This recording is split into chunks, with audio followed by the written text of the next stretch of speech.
Welcome back to my whiskey pick of the week. You know I'm Eric the Whiskey Guy, and as always, as usual, and as advertised. Oh, am I bringing you a treat this week? And this week is no different. This week, ladies and gentlemen, we're going to be trying the Penelope Wheated Bourbon. And as always, I'm excited. This is one of the newer brands that I'm aware of. So I'm excited to see how it is. Now, I've been seeing this brand, this bottle in the stores. Well, not this particular bottle, but I've been seeing the brand in the stores for a few years now. Probably only gave it a serious look probably about 3-4 times.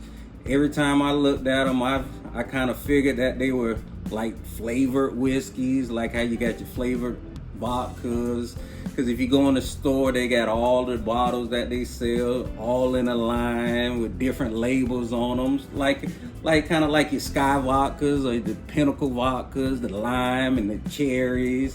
So that's what I thought it was, but come to find out, I was sort of kind of right, but I was mostly wrong. Now, like I said earlier, this is a newer brand, Penelope. It's been around since around, I want to say 2018. The founders, they were a couple. Their names Michael and Carrie. They named the brand after their daughter to celebrate her birth. That's where they got Penelope. So it doesn't have a medieval times myth to it. Robin Hood and the Merry Men wasn't sipping on this in the Sherwood Forest. So it doesn't really have too much of a backstory to it, because they ended up selling it to MGP, the company that probably distills it for them, in 2023. So they didn't even really have it that long. So it's not a long story to them. They don't have too much history, but I've heard they do some good things. Now this is their wheated bourbon. It's about, I want to say it's 95 proof. It comes in around $40. Now it is a 4 grain whiskey or bourbon. It's primarily corn. I believe it's 74%, which is extremely high. And then you got your rye, your wheat, and your barley. Now Penelope, they do have another 4 grain, which is the white label. Now back in the day when I seen it, I probably would have thought the white label meant vanilla, but no, it's their 4 grain. It's pretty much the same mash bill. I believe it's a little bit more on the wheated side and less on the rye, but that's also a 4 grain. I believe that's 80 proof. So you got an 80 proof 4 grain, and you got a 95 proof. This is the 95 proof. I ain't want to go with the unleaded today, so I wanted to bring some gas, especially the wheated. And I only seen this bottle one time, and when I seen it, I grabbed it. It seemed like a couple times when I went in the store and I had my mind made up on the Penelope, something happens. I had an awkward interaction at a liquor store over Penelope. I may tell the story, I may not. Depends on how I feel after I try this. But just keep that in you. Just put a little note on that. Bookmark that I got a crazy story I may tell.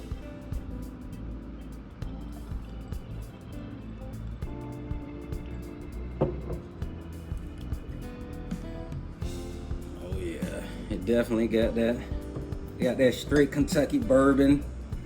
Even though I know it's mostly probably from Indiana, but that's their neighbor, so can't complain. And I like the Indiana bourbons, the ones from Lawrenceville, the MPG guys. I like them. I'm gonna start calling them. That's the plug. That's why I consider them, because they got everything. Well, they got a lot of them. You still got Sazerac that's still holding it down, but they catching up.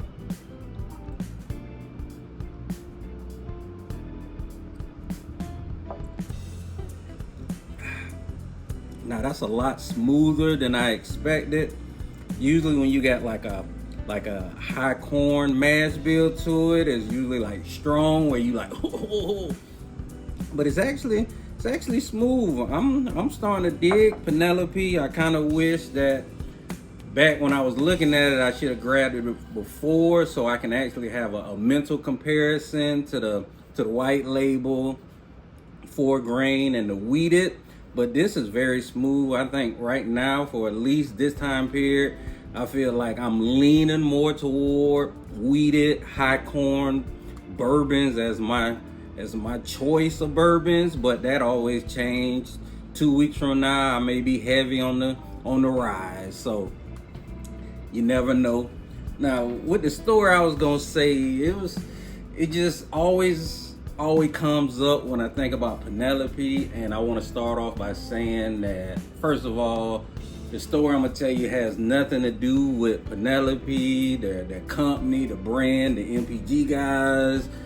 It got nothing to do with them. It was just one of those situations where I was actually inquiring about a Penelope bottle, and I don't know how it went wrong or went crazy. So I'm gonna just start off saying it has nothing to do with Penelope. But the reason why I want to tell this story is because I feel like sometimes you can't take it personal when you go into these stores, especially like these independents or the corner store liquor stores. You can't take it personal when they don't have your bottles or they kind of give you the runaround. You can't take it personal, because I almost did that, and I was like, you know what, I'm not even getting Penelope because how I felt like I was getting treated, etc., etc. But you can't do it. Everybody's different. Every store is different. Some stores may get some stuff, some stores may not. Some people, they don't even really know bourbon.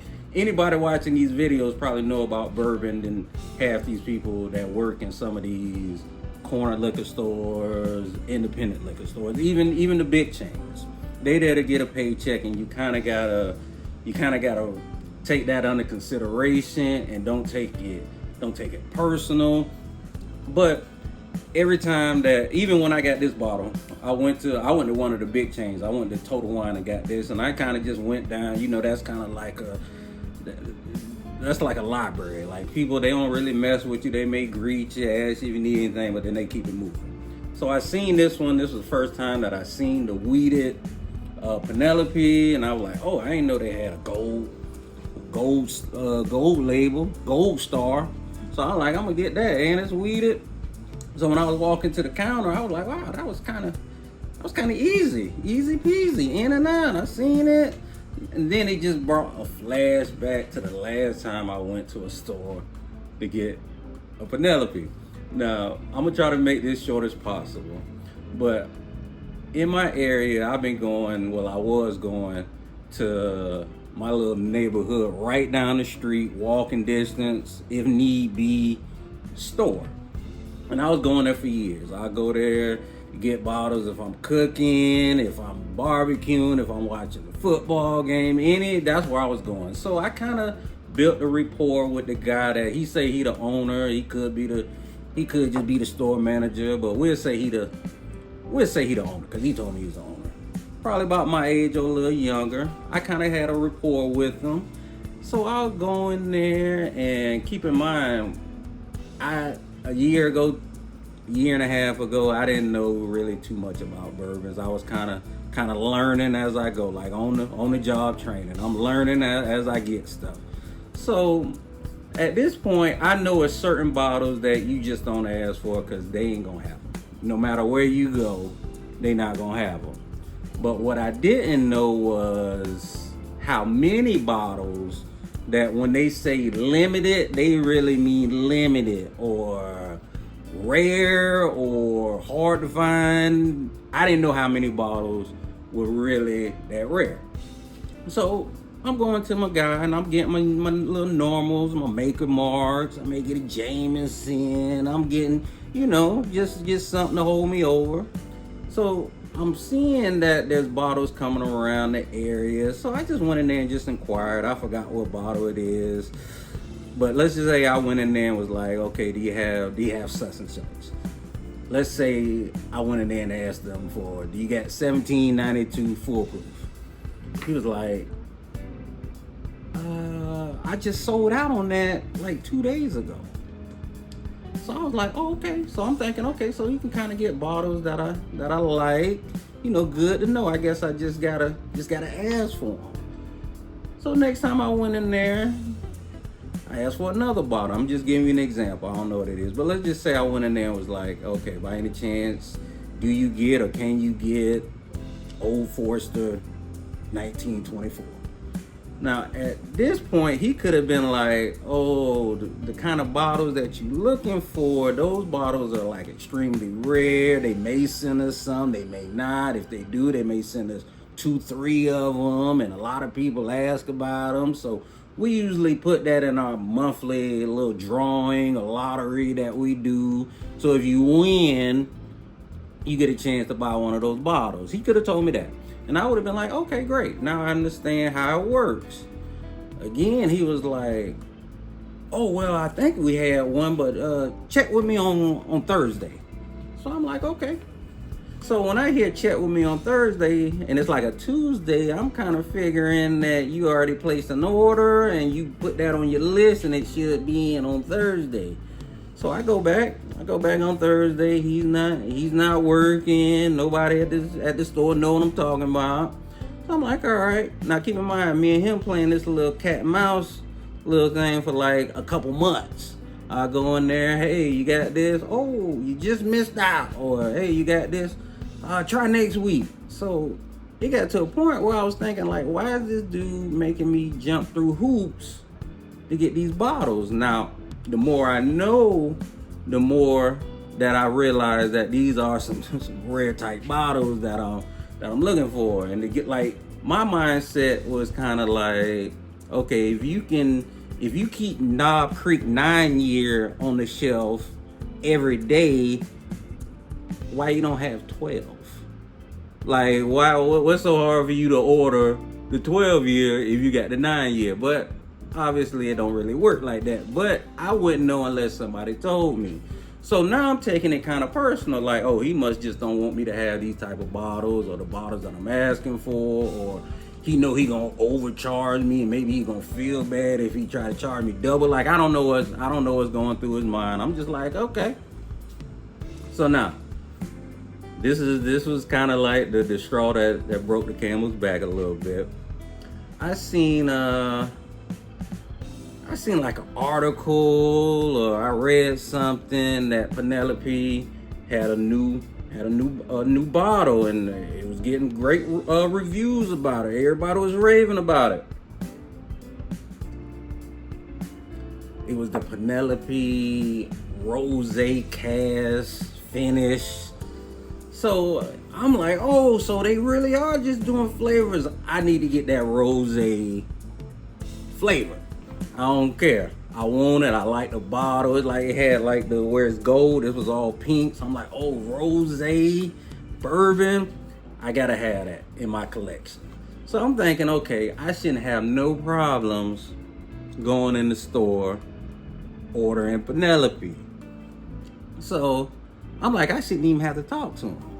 So I go in there and I go down the aisle. I'm looking at all the Penelopes. I see it's not there. So I'm like, okay, maybe he keep it in the back. So I went up there and I was like, hey man, like by any chance you got the Penelope rolls? And he was like, kind of looked at me and was like smirking, like, man, like, you trying to be funny? I was like, no, you got it. He was like, you come in here all the time. You're always asking about bottles that I don't have, and then you leave. So I kind of felt bad, because I was like, yeah, I do come in if they don't have it. I may get a little cheap bottle, or I may just walk out because I'm looking for a bottle. So I kind of felt bad, but then I thought about it, but I was like, yeah, but every time I came in to ask about a bottle, you either told me you just sold out or check with you next week. Now keep in mind, now this guy don't know I live right down the street, and he don't know that I'm gonna be looking for bottles every week because I do reviews. He don't know none of that. He just know I'm a customer. So I was kind of like, hey man, you know what? It's fine, man. Like, there's other liquor stores in here. I wanted to do business with you because we go back. But I can go down the street, so no big deal. But on my way to the car, I'm like, oh, I'm never getting this bottle. I'm never gonna get it. I'm never coming back here. blah, blah, blah. This is how they want to treat me. But then I thought about it, like, from his point of view, if I'm asking for a bottle, if he ain't got it, he really don't want me to walk out the store because he's a salesperson. He wants me to buy something. So if I'm asking about a $125 bottle, he's expecting me to at least leave with $125 or something close to that because I'm coming in there. So it was just a lack of communications. But I feel like a lot of people, they don't really venture off and look for other bottles because of situations like that. The guy giving you the runaround, or salesperson, they try to overprice something, or they try to get out of your price range. You can go into a store and you asking about a $40 bottle and they don't have it, so you ask what's comparable to this $40 bottle, and everything that they recommend is $90. Like some people, they kind of feel some type of way about it. I know I would, but the moral of the story is you kind of gotta take all that with a grain of salt. Just go somewhere else. Just keep looking, because I think a lot of people probably get discouraged when they go to stores and they just say nope, or I don't even know what you're talking about. You make you second guess yourself. But if you stay on track, if you know that it's bottles floating around, or you heard about a bottle, somewhere you'll find it, or somebody at least kind of steer you in the right direction to how about collecting those type of bottles. So I just want to just throw that in there real quick. But again, it has nothing to do with the Penelope brand. I love it. I wish that I jumped on it before. But hey man, this is my pick of the week. We're gonna do it all again.